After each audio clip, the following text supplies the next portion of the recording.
చాట కొత్తగా తెచ్చుకున్నప్పుడు చిల్లులుగా ఉంటుందండి. ఇలా పూత పెట్టేసుకోవాలి.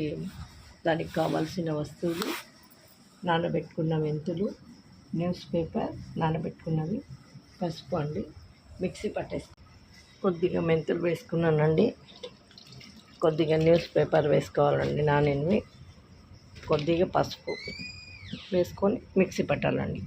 నానబెట్టిన న్యూస్ పేపర్లు, నానబెట్టిన మెంతులు, పసుపు వేసి మిక్సీ పట్టుకున్నానండి. ఇలా ముద్దగా రెడీ అయిపోయింది. ఇది చాటకి పూత పెడుతున్నానండి. ఇలా పెట్టేసుకోవాలండి, చిల్లులు ఉండదు. కొత్త చాట వాళ్ళకంతా ఇలా రెడీ చేసేసుకోవాలండి. చాట నుంచి ఒక్క గింజ కూడా కింద పడదండి, లేకపోతే ఆవాలు జీలకర్ర చేసేటప్పుడు కింద పడిపోతుంటాయండి. ఇలా చాటకి పూత వేసి ఎండబెట్టుకోవాలండి. 3 రోజులు ఎండిపోతుందండి. నీట్గా కనిపిస్తుంది చాట కూడా. ఒకసారి మీరు కూడా ట్రై చేసి చూడండి.